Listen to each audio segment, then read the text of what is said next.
Okay.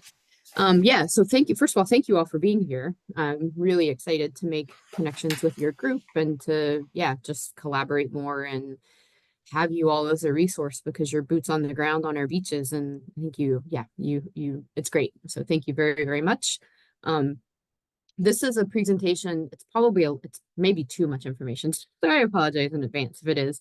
But this is a presentation that I've given in various other settings. I just stole some slides from it. So I'm gonna talk about highly pathogenic avian influenza in general, and then I'm gonna talk about what we're seeing here in Washington.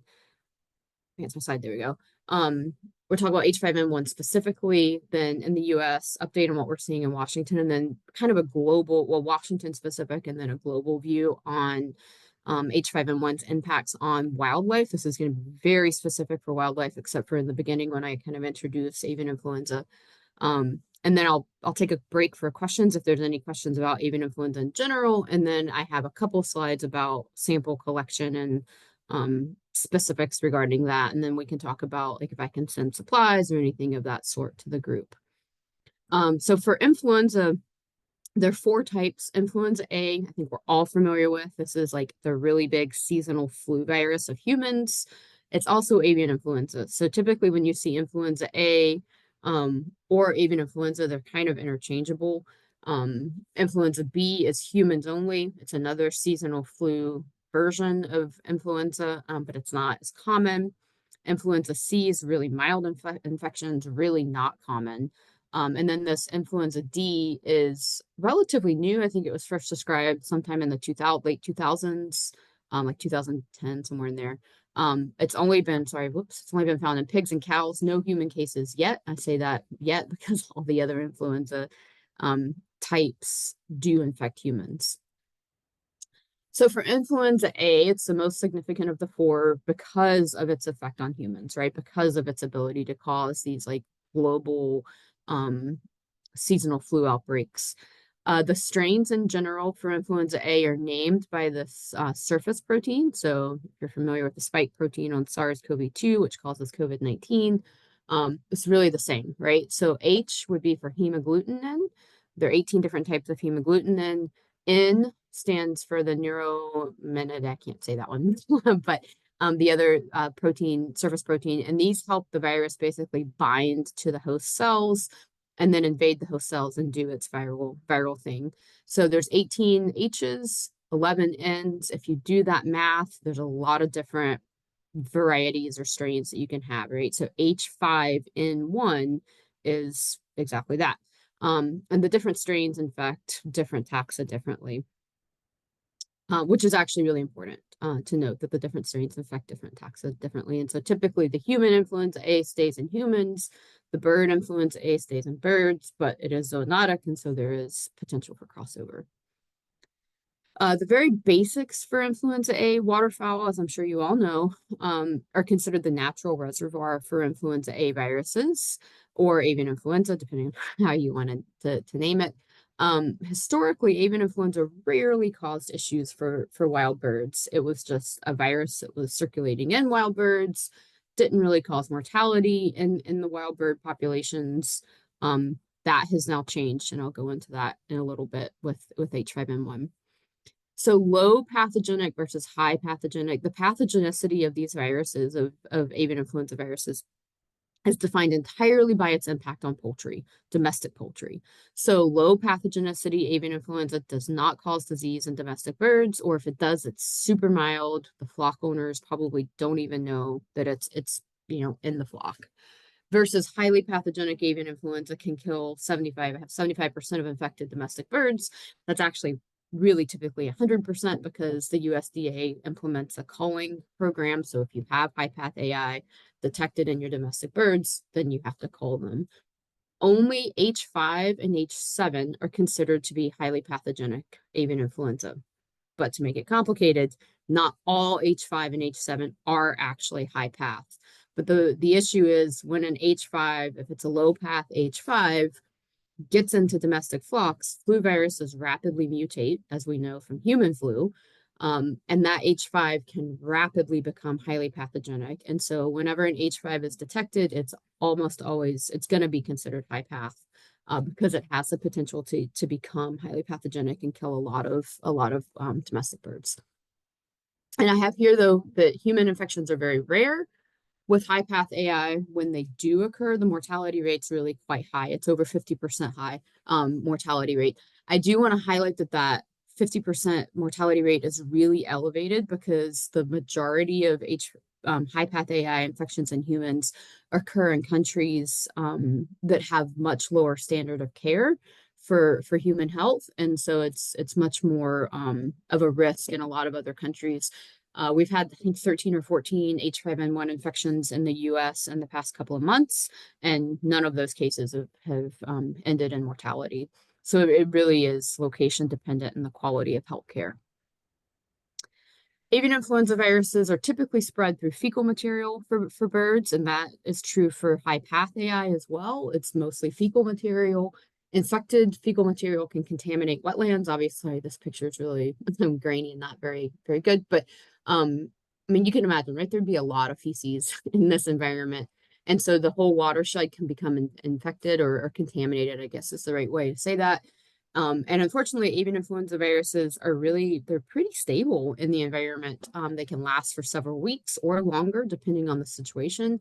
They are very easily killed by heat and by drying out. Disinfectants will also easily kill them, but cold, damp environments, they can live for weeks to months, to years if they're frozen. Like there have been situations where avian influenza viruses have been frozen, and then when they thaw out, they're still totally infectious.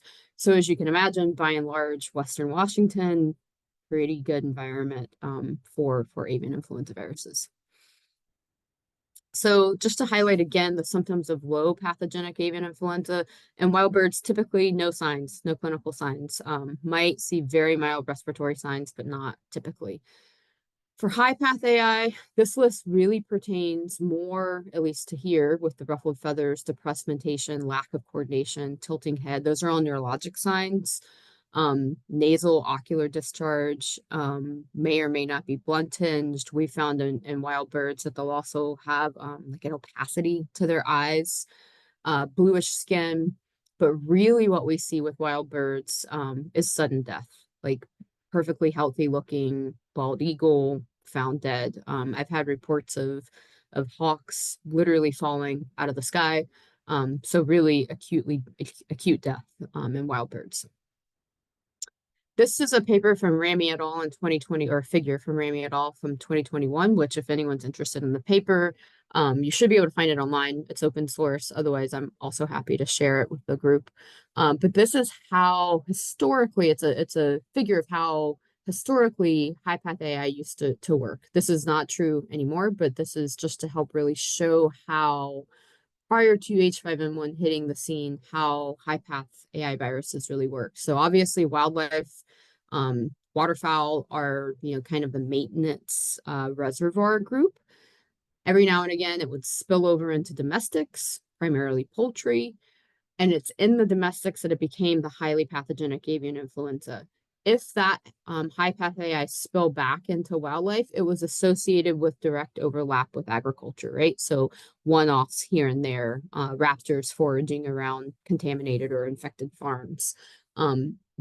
Historically, we have not had high path AI spilling from wildlife into domestics. It was really the other way around. And then the human side, again, is, low risk. CDC considers it low risk, but to date, this stands true. The high path AI infections in humans has always been associated with domestics, never associated with the wild case. This is another schematic from Ramy et al. And what it's showing here, these bubbles with numbers inside of them, and here as well, are outbreaks of high path AI in wild birds. And so you can see basically this is the emergence of that H5N1 Guangdong, not the current strain that's circulating, but the very first H5N1 that was impacting wild birds occurred in 1996. But prior to that, there'd only ever been one documented outbreak in wild birds that killed wild birds, and that was in South Africa in the 60s. We don't know anything about this strain, unfortunately.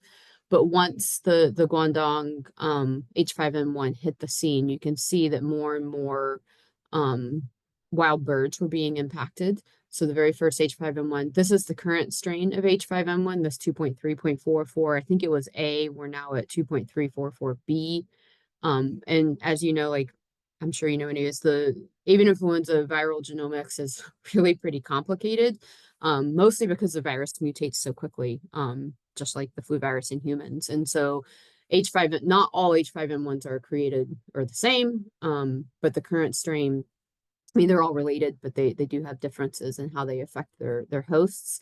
So this is when this current strain evolved, was in 2010, also out of China. Oops. And you can see that since then, there have been numerous outbreaks in wild birds. And you can, if this were to extend into present day, there'd be like even bigger numbers and the, magnitudes, orders of magnitude larger in the hundreds of thousands from South America. So super brief history of high path AI in the United States. The very first case that we know about was in 1924, was an H7 version, 1984. Like basically the point of this is just to show there's only ever been a handful of high path AI cases in the United States prior to now. This December 2014 was the very first case of high path AI in a wild bird. These other three events involved domestic poultry only. This 2014 event primarily involved domestics, but it was the first detection in the United States in a wild bird. It actually was from a falconry bird in Whatcom County in Washington.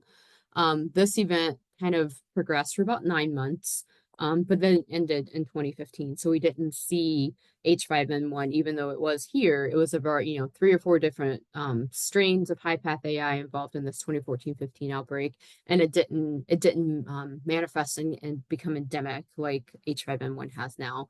And so 2022 and ongoing, basically the H5N1 outbreak that we're now currently experiencing. And a lot of domestic birds, a lot of wild birds, but now also a variety of mammals, including dairy cattle, which I'm sure you're familiar with from the news, and some domestic goats. I'm not going to go into a lot of detail about the dairy cattle, but I do want to just say that there have been 13 states affected, like 170 something dairy herds. Thankfully, we have not had a dairy herd here in Washington. But this is, it's primarily in the milk. The cows do not die. They're not requiring the cows to be culled. They're just isolated and the milk is dumped. But it is interesting that it is affecting the mammary tissue of the cows. So in short, the take home is high path AI has changed. H5N1 2.3.4.4b is different. I think it's here to stay. Historically, these infections were associated with domestic birds. That is no longer the case. It's now, associated with wild birds and a fair number of domestics. I snagged this picture from the CDC because I think it's actually a really great representation of kind of what's happening.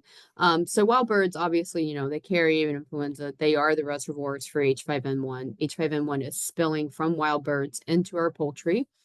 It does spill from wild birds into cows and wild birds into cats and other domestic animals. There has not been any case to date where it's spilled directly from a wild bird into a human, which I think is really quite important. The human cases have been associated with cattle and poultry. So here in Washington, our first case occurred in 2022 of March of 2022 in a greater white-fronted goose from Walla Walla. Since then, we have done extensive surveillance and testing. We rely very heavily on the general public. WDFW does have an online reporting tool. If you Google WDFW sick wildlife, you'll find that.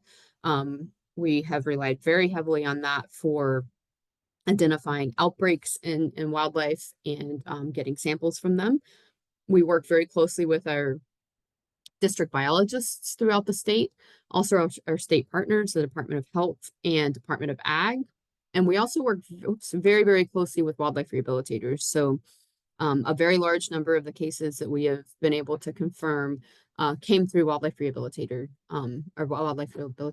and they have been completely, absolutely instrumental in helping us kind of keep tabs on what's happening on our landscape. So for surveillance and testing, and I'll go into this a little bit more at the end of the presentation, because I think that's, one of the reasons that we're all here today is to talk about getting samples. We are submitting initially in the first couple of months, we tested everything that was suspect. It's about $100 or $125 for every case. So as you can imagine, we quickly tapped out our finances. So now we have, we really focus on priority suspect cases. So a new species, a new county, a new time period. We're really very interested in what's happening in the marine environment, because that's a really hard environment to keep tabs on. So the priority is also to include marine, like seabirds or marine mammals. And then we submit swabs, so choanal swabs. I have seals, but really if it's a mammal in general that's a suspect, we would take swabs as well as brain and lung tissue, because the swabs are not super sensitive for mammals. It's much better to get tissue. So this is just a picture of a chicken, obviously, but of the technique for swabbing the choanal slit. So basically you just insert the swab into the choanal slit, you spin it a couple of times to get a really good sample. You would then use that same swab to swab the cloaca, put it into a viral transport media, break it off, double bag it, and ship it off to the diagnostic lab. The PCRs are done by Waddle, which is WSU's Washington Animal Disease Diagnostic Laboratory. But because high path AI is considered a foreign animal disease, still, hopefully that'll change at some point since it's endemic. But because it is still considered a foreign animal disease by the USDA, the National Veterinary Services Laboratory does confirmatory testing to say, yes, in fact, this is H5N1. So to date, we've had about 125 confirmed cases in Washington, 250 cases submitted, lots, thousands more recorded as suspect. This is just an odd way that I've listed all the different species that have been confirmed in Washington to have high path AI. And mammals too, obviously. So some skunks, raccoons, bobcat, and harbor seals, and these were all associated, we think, with direct spillover from domestic birds. And if you're interested in more, like what species have been detected or have had high path AI detected in the United States, USDA has a great website. Just Google USDA high path AI, and you can find like the list of wild birds and also the list of mammals. Okay, I'm going to shift gears and talk about the impacts to birds and mammals on Rat Island, which I think you're probably all familiar with. But this was a really unique opportunity, really unfortunate, devastating, horribly sad opportunity too, but also a really unique opportunity for us to collect really solid data on the impacts of high path AI to birds, wild birds, specifically Caspian terns. We always, like, if you read the news or you read papers, there's lots of reports of the total number dead, but it's really, really difficult to take that total number dead and really understand the impacts on the population, because we don't have denominators by and large for most of these species. Rat Island is a little bit different because we were able to get that denominator, right? The population number. And so this is just to show where Rat Island is, which I suspect most all of you know where it is. So Maristome Island up here in Jefferson County, Fort Flagler State Park.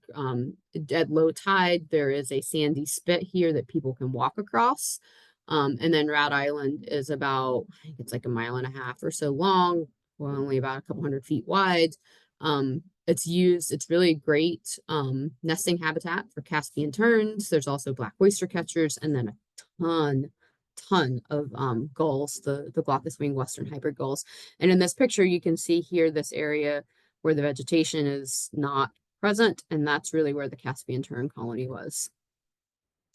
And so this is basically how we were able to get that quote unquote denominator, right? To understand the colony size, the number of animals present, Caspian terns present on Rat Island at the very beginning of the outbreak. So because there's such an incredible docent program at Fort Flagler, and they're, on the beach watching the colony, trying to educate the public about not walking over to the island, they reported to us the very first, the very first tern that was found dead at the very beginning of the outbreak. So we're really confident that we basically know time zero, right, for the beginning of this outbreak. And that was July 10th was when we got the first report of the carcass.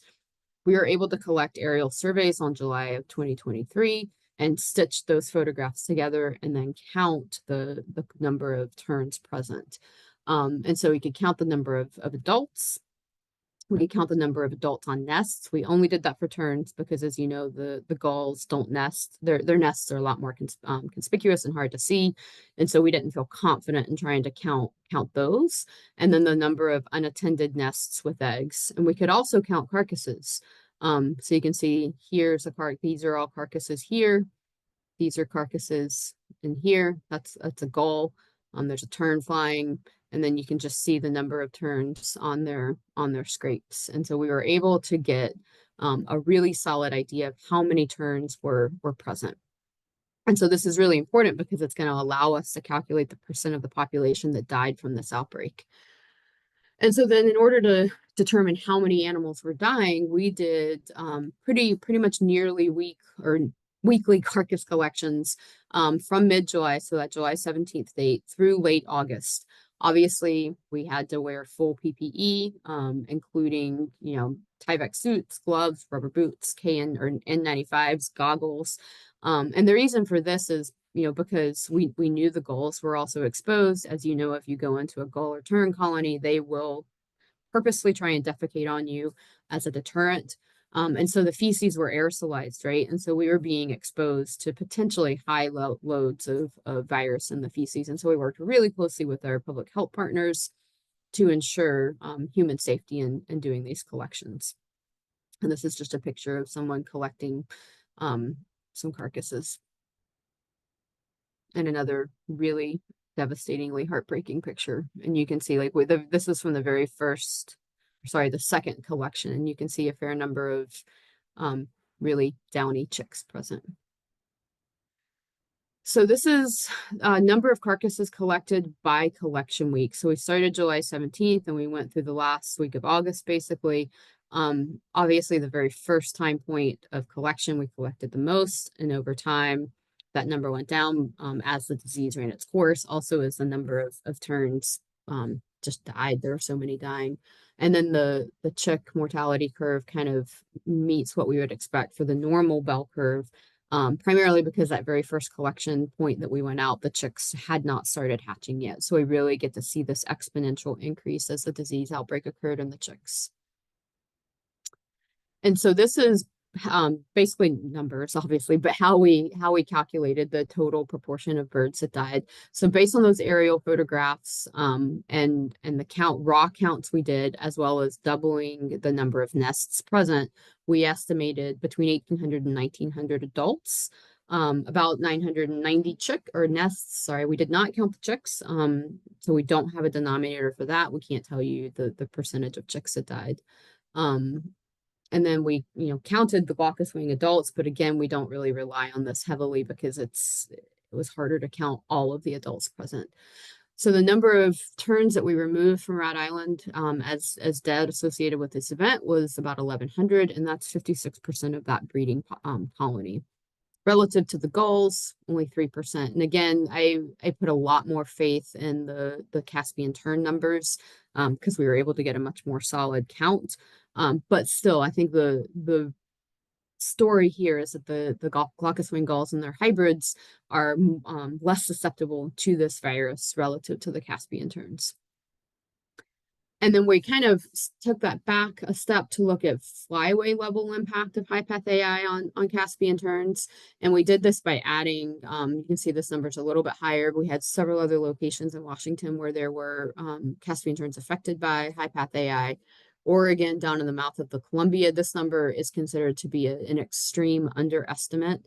They did not do the carcass collections at Rice and Sand Islands in the middle of the Columbia, or the mouth of the Columbia, and so they don't really know how many died. So we just use the number the count that they have, but we think it's a very low estimate. And so if we look at the total number dead relative to the flyway census from 2020, 2021, we estimate that 10 to 14% of the whole flyway was impacted by H5N1, which for a relatively long-lived, slow to reproduce seabird, that's significant.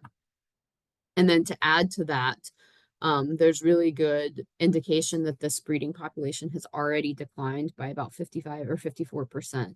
And so the pressure of high path AI occurred on a population that was already declining. And this 54% decline is very sadly because of management actions, right? It's trying to haze the birds off of their breeding colonies to protect salmon. So just to highlight, as I'm wrapping up, why was our response to Rhode Island so much more involved than it was in other places? There were some snow geese mortality events in the Skagit Valley that we were not able to collect carcasses at this level. So basically, we considered the geographic scale. Rhode Island is a pretty closed system. We were able to get out there relatively easy to collect the carcasses. The proximity to other important seabird colonies was a huge factor for us. I think you're all familiar with Protection Island and the number of rhinoceros auklets out there. Smith Island with the puffins. And so we decided that given the proximity to these really important seabird colonies, it's worth the effort to go out and collect carcasses to try and reduce the transmission rate. And then the proximity to humans and human activity was also a really big concern here because of, I'm sure you all know Fort Flagler is a very popular camping destination in the summertime. There's tons of people out there in the summer.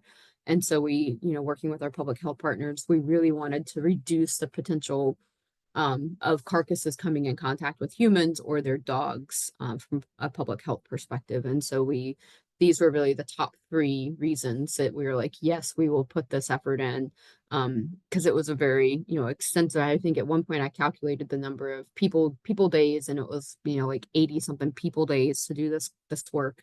And that was work that, was not planned for any of us in this emergency response. And so it was a really big lift for the agency to do it.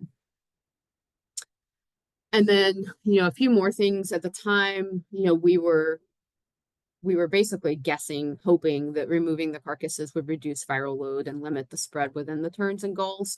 It's really hard to prove that, right? But since we did the work, there's been this paper from I can't say Knief at all, out of I think the Netherlands, that with sandwich terns out of the Netherlands, that they had several colonies where they did varying levels of carcass removal. They lumped all those together because they couldn't, statistically couldn't tease out the different levels of effort for carcass removal. So they just basically was like carcass removal, yes or no. Did it reduce mortality? And based on that, there was a 15% reduction in the mortality when carcasses were removed at any level, which I think is significant, especially when we're dealing with, potentially very long-lived species that are already facing a population level decline or flyway level decline.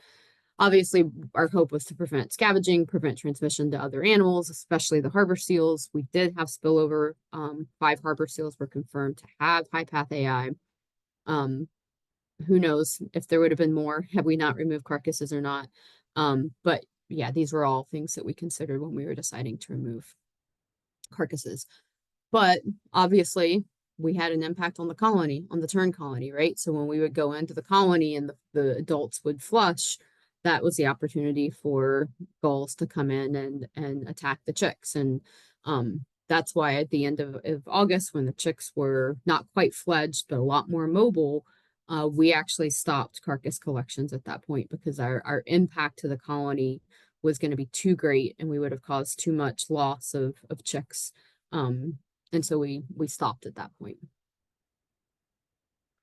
So what is the impact of H5N1 in Washington? I think we can say with certainty on the Caspian terns, it's been significant. Probably will have lasting impacts on the flyway, the population in the flyway. Outside of the terns, unfortunately, we don't really know, right? Because we are missing that denominator, right? We don't know how many birds are exposed and survive. We don't know what percentage of species are actually dying associated with H5N1. And we've had an incredibly biased monitoring approach, right? We're only sampling species. We're only sampling those cases that are suspect.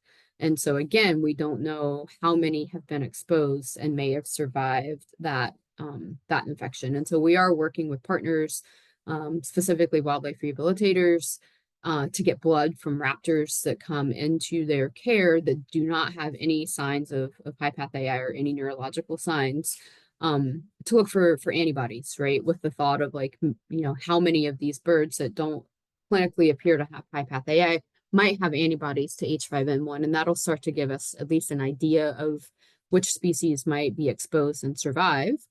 Because at this point, I would expect every, bald eagle that comes into care, I would expect, especially if it's a Western Washington bald eagle that lives near waterfowl, they should have antibodies to H5N1. And if they all don't, that would be really, really informative. So the global impact of H5N1, again, it's really hard. Some of these numbers are absolutely staggering, but it's really hard for all species to know the true impact, right? There's this really great paper on bald eagles by Nicole Nemeth at the University of Georgia, looking at bald eagles in Georgia and Florida that they've been monitoring for several decades, that indicates there's a really big negative impact and that a lot of nest failure occurred. And so there are some species that I think we can say the impact is, truly population level negative impacts.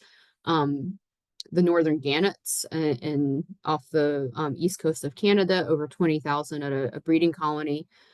Again, these numbers are staggering, right? If we look down to South America, over 600,000 wild birds, predominantly colonially nesting seabirds. And then over 50,000 mammals, predominantly the southern sea lion and fur seals. For the Peninsula Valdez elephant seals, that is 95% of that recruitment year. And, I think that losing that level of recruitment for 1 year, a species can sustain that or a population can sustain that. But if this loss were to occur year after year, obviously it would be completely unsustainable. I think so, and this is just, to really show, and this is again northern gannets from a colony in Scotland. This is the colony in 2020 pre-high path AI, and this is 2022 post-high path AI. And you can just see the complete colony collapse basically. And I keep hoping that we'll get another image from 2024 to see, just for comparison, because I think it would be really telling to look at that and to look at potential long-term impacts of this.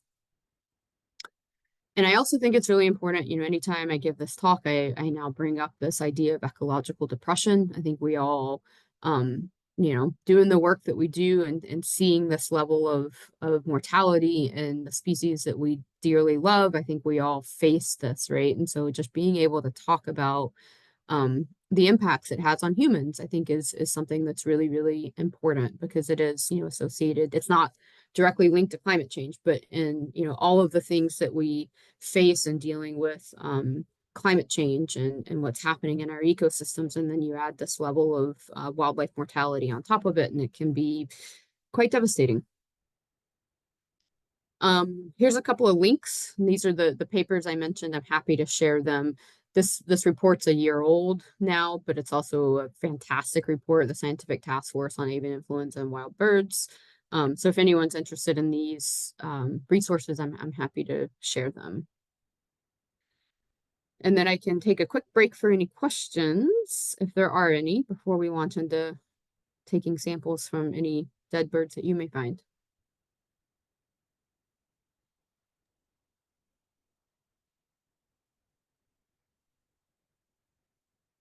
Anybody have any questions? Thank you so much, Katie. That was really incredible. I just had no idea the numbers.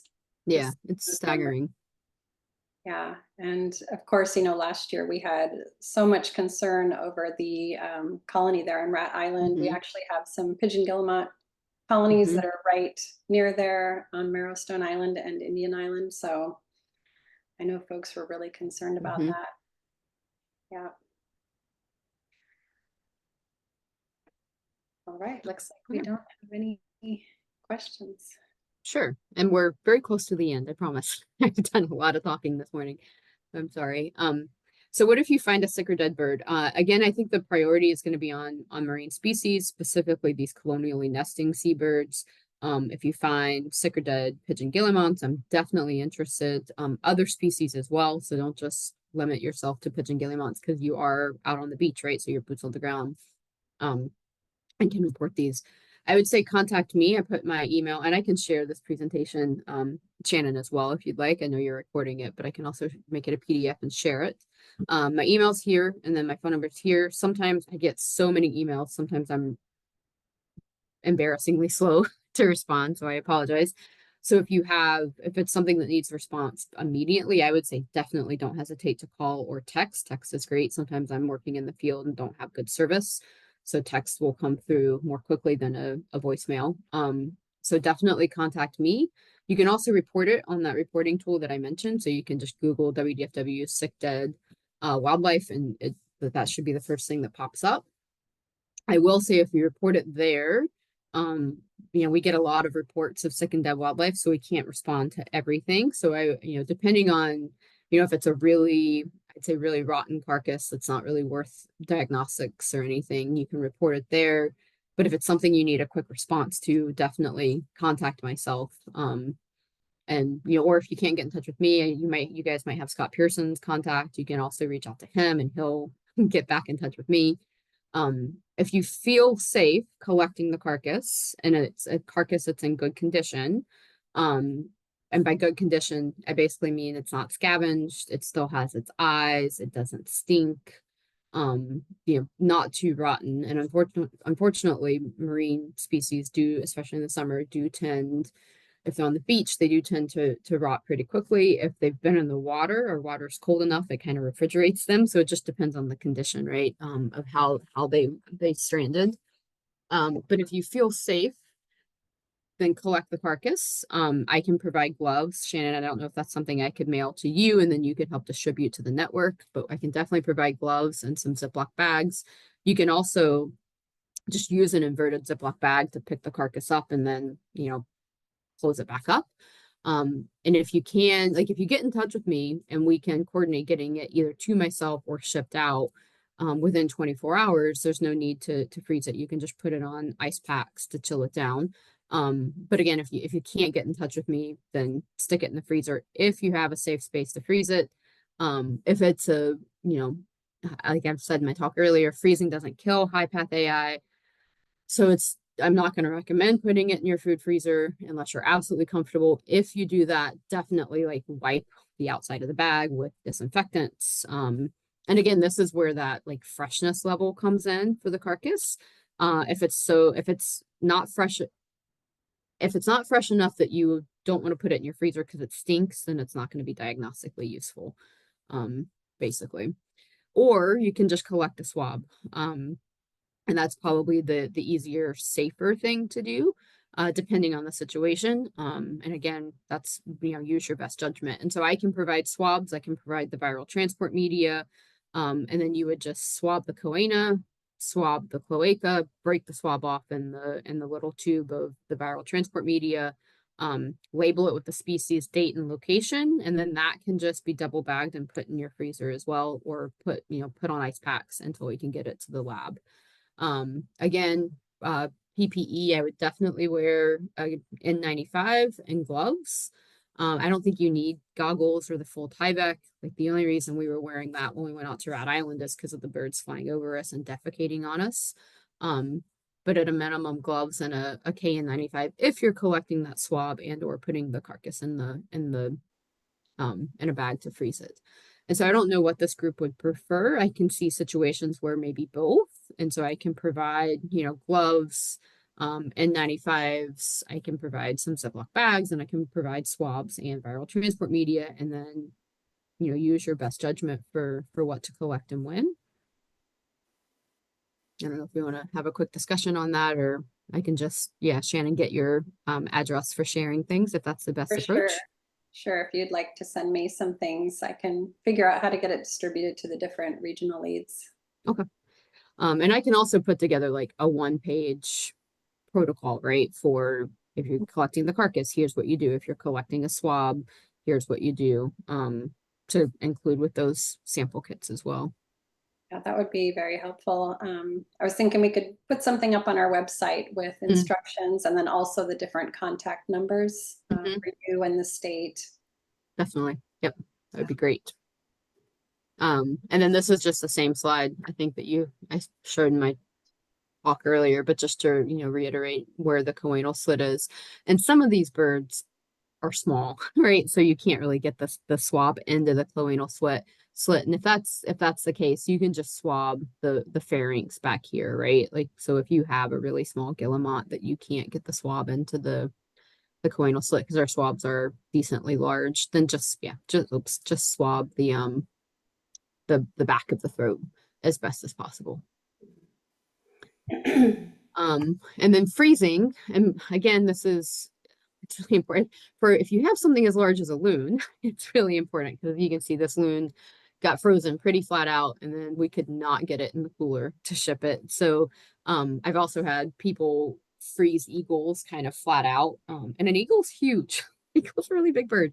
And so if you're freezing, it's really like you can just kind of like tuck the head kind of under the wing, fold the legs up, right, to make it as small as possible. Most of our seabirds are really quite small, but if you do have something like a loon that's big, yeah, just try and make it as small as possible. And we do, depending on where you're located, it may be that I end up connecting you with some of our district bios because we do have freezers in our regional offices. And so if you have a carcass that you don't want to put in your freezer, but you can put it on ice to cool it down, then I can probably help coordinate either myself meeting up with you because I'm up in Jefferson County on the peninsula, or one of our district bios based on where you're located. Um, and this is a slide I stole from another presentation where we're talking to our staff about freezing carcasses, and Kristen's the other wildlife veterinarian, and she had a moose head that she had collected and put in a stand-up freezer and did not fold the ears back, and the ears went up through the racks in the freezer, and she apparently had to defrost the whole freezer to get the ears to thaw enough to get them head out. So just think about how you're freezing things. And I think that's it. I don't think I have any. Oh no, one more, last one. So if you do take a swab or a carcass and you've frozen it, we're gonna I'll work with you to ship it. And this is something else I can provide shippers. So I like to use either really small hard-sided coolers or those coolers that you get, like if you ever order anything from an online pharmacy, they send you the styrofoam inside of a box. Those are great.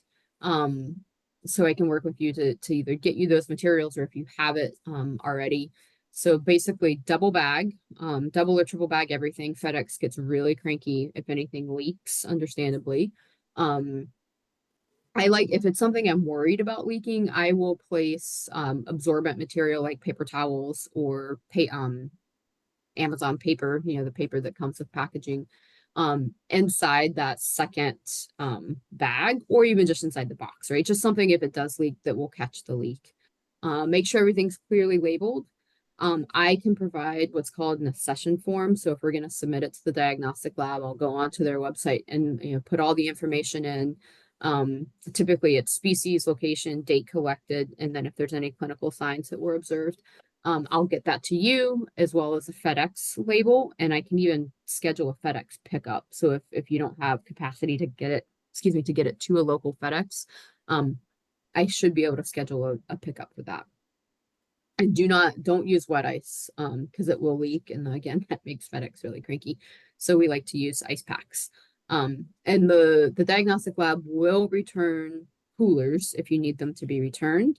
But that's often why I like to use those, styrofoam inside of a cardboard box, because we don't need those returned.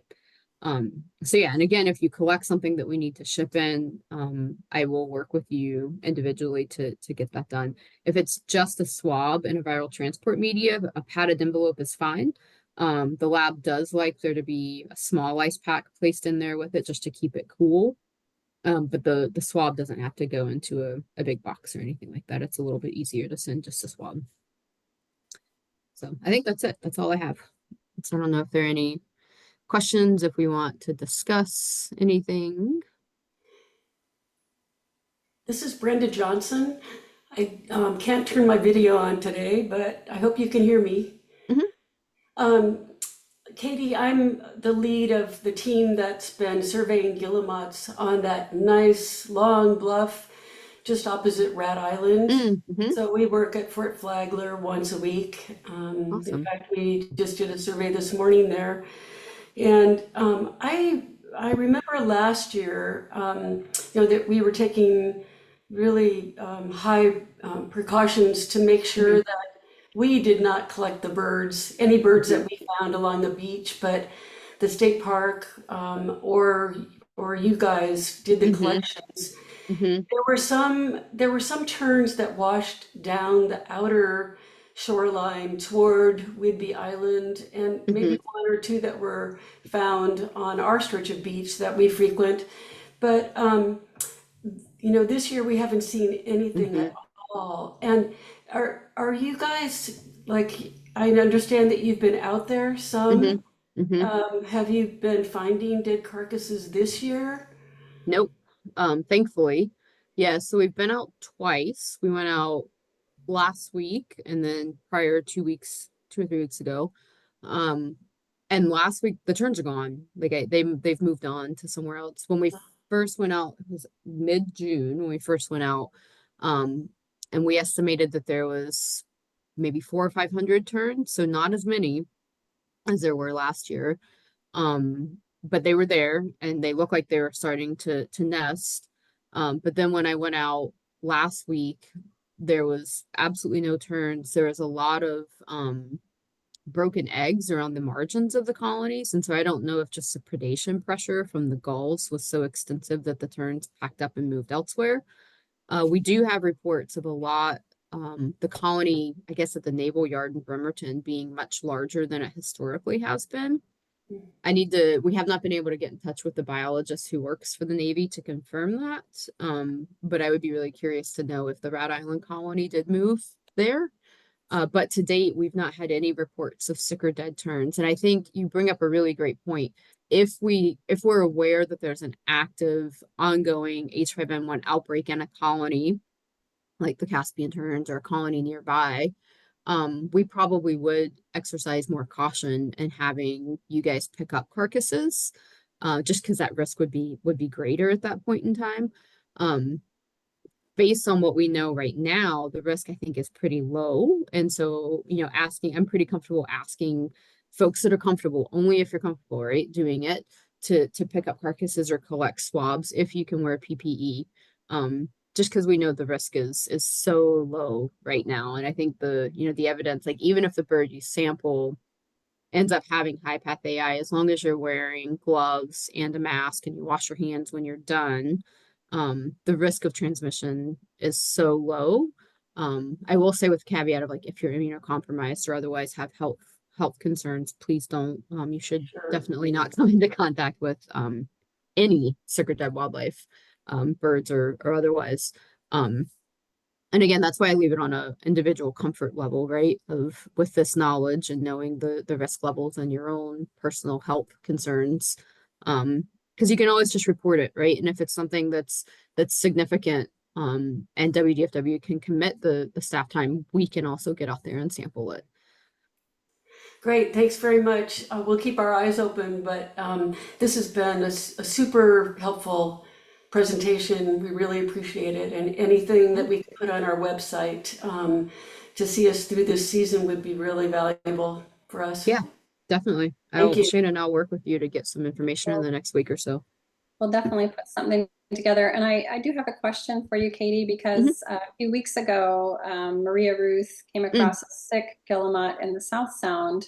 And unfortunately, that guillemot didn't make it.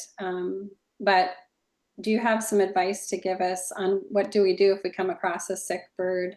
Yeah, that's a great question. And I should have included that. I'm sorry I didn't. So we do have some permitted wildlife rehabilitators that can intake birds. One of the best is up here, Discovery Bay Wild Bird Rescue takes in a fair number of seabirds. I actually just learned that they have a marbled murrelet chick that they're rearing to release, which is just incredible. So I think, yeah, if you do find a sick seabird, pause is another great option. And I think there's a facility I'm not remembering the name of right now in Gig Harbor as well. But I would say you can go, oh yeah, West Sound, there you go. Thank you. You could call those folks. You can also reach out to myself, because depending on the species and our capacity, again, WDFW may be able to step in and help collect the bird. A lot of the wildlife rehabilitators do have a phenomenal network of volunteers as well. So if you can get the bird safely in a box and keep it quiet and cool, they can coordinate getting it to wildlife rehab as well. Okay. Yeah, that's really good to know. And Maria contacted me, the state guidance says don't touch the bird. Yeah.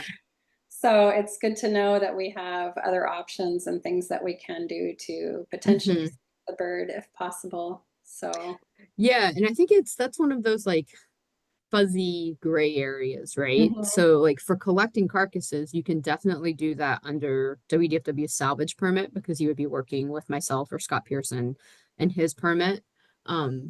For there's a Good Samaritan clause always with sick or dead wildlife, right? And also that pertains to endangered species and the Migratory Bird Act. And so I think under that Good Samaritan clause, you can collect, I mean, you can't keep it for more than like 24 hours, right? But you can collect the animal and get it safely to wildlife rehabilitation. okay, yeah, that's good to know. Maria? Couple questions. One, Katie, you mentioned something that requires an immediate response. What would that be? Yeah, it's a great question. I'd say more than like 5 to 7 freshly dead or sick, even one sick but alive bird, right? Like, because that's obviously really important to get to wildlife rehab. But I would say anything, if you're seeing, 5 or 6 freshly dead, even of mixed species in one small area, that would indicate an outbreak, right? Or something happening, then that's something that WDFW would like to know as quickly as possible so that we can hopefully get staff out to the beach to kind of see what's going on. And then I'd have 2 quick questions. Is it possible for people that collect the bird to get the result? I'd be very curious to know. Definitely. Okay. Absolutely. Right. Yep. Yeah. And the bird that you have, I will absolutely share the full, like I would just share the whole necropsy report and histology report with you. And the same is true. So if you do collect a sample or carcass that turns up to be positive for high path AI, as soon as we get the results that bird tested positive for avian influenza, I would share that information with you or whoever it was. Also the local health jurisdiction. So the health jurisdiction, the county you live in and the local health jurisdiction there, just for safety precautions from a public health perspective. It's from getting the avian influenza result to saying, yes, this is for sure H5N1. That's sometimes a 2 to 3 week gap, which is why I go ahead and loop in public health immediately, because then they'll jump in to like help you with symptom monitoring and just make sure you don't develop any flu-like symptoms. And at this point, given how widespread H5N1 is, when we get an avian influenza positive, we just assume it is H5N1 until we get the, because I've actually never had something be AI positive and not H5N1 since the outbreak occurred in 2022. So yes, we absolutely will share the results. And then one more quick one. If you do the swab, what do you do with the carcass? Oh, that's a good question. Leave it or dispose of it, I would say. You could double bag it and just put it in a trash can, depending on where you are, if there's a dumpster present or just something to, just to be disposed of, or you can leave it. I mean, I prefer not to leave it in case it is something transmissible. So I think if you have the capacity to bag it up and get rid of it, that would be ideal. These are great questions. I need to make notes to include that in the protocol. We have any other questions out there? All right, wonderful. Well, thank you so much, Katie. This was so informative. And I know after what happened last year, we were all really concerned and wondering about this. And so, yeah. Yes, me too. Great to know this, especially like you said, we're on the beach every week. And so the potential for us to run across a dead or sick bird, it's going to happen at some point. Yep. So that's definitely. Yeah, and I do. Yeah, I should have said this in the talk. I realized I didn't. Our last H5N1 confirmation was a bald eagle from Spokane Valley, I think. Spokane County for sure. In March. So knock on wood, it's been pretty quiet on the land and seascape. But I know it's still out there, right? So I am concerned that it's just a matter of time before we see it pop back up. And again, you guys are the boots on the ground, so you'll help us identify when it does pop up, just like the docents, right? Like, had the docents at Fort Flagler not notified us on July 10th, we wouldn't have known until mid to late July, probably, right? When the general public really started reporting it. So I think you're the key to us having an early awareness. Yes, if we have the ability to make an impact, that would just be awesome. Absolutely. So, Yeah. Thank you so much. We really appreciate this. Yeah, thank you. Thank you for coordinating it. It's great to speak with you all.